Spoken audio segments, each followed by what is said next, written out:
আসসালামু আলাইকুম রহমতুল্লাহি ওবরকাতুহু। সম্মানিত দর্শক, অতি সম্প্রতি বঙ্গবন্ধু কন্যা, ছোট কন্যা শেখ রেহানা এবং বাংলাদেশে দরবেশ হিসেবে পরিচিত সালমান এফ রহমান তার একটি টেলিফোন সংলাপ, অবশ্যই গোপনীয় টেলিফোন সংলাপ, এটি ফাঁস হয়েছে। আমার দেশ এটি ফাঁস করেছে এবং সেখানে শেখ রেহানার সঙ্গে সালমান এফ রহমানের যে কথাবার্তা 5 তারিখে 2024 সনের আগস্ট মাসের 5 তারিখে, সেই কথায় তাদের যে টোন, শব্দচয়ন এবং তাদের মধ্যে যে ইন্টারঅ্যাকশন এবং তাদের মধ্যে যে সম্পর্ক, ব্যক্তিগত সম্পর্ক, এটি এই মুহূর্তে বাংলাদেশে নতুন করে ভাববার অনেক কিছু রয়েছে।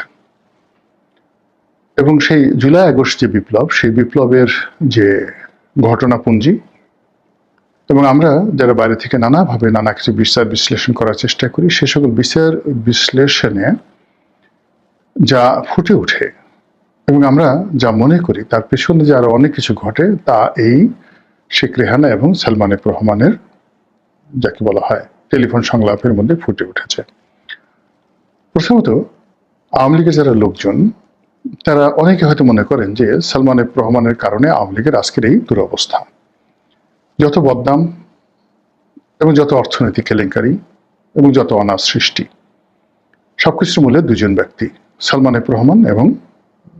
এস আলম। এই দুজন মানুষকে দ্বারা আওয়ামী লীগের নেতাকর্মীদের কতটা উপকার হয়েছে, বাংলাদেশের যে সংসদীয় আসনগুলো রয়েছে সেই আসনগুলোতে এই দুজন লোকের অর্থ বা তাদেরকে যেভাবে অর্থ লুটপাট করার জন্য অবাধ লাইসেন্স দেওয়া হয়েছিল, তাদের কারণে আওয়ামী লীগের রাজনীতির কতটা উপকার হয়েছে, এটা আমরা কেউ বলতে পারি না। কিন্তু এই দুজনের কারণে যে দুর্ভোগ দুর্দশায় আজকে কোটি কোটি আওয়ামী লীগের লোকজন পড়েছে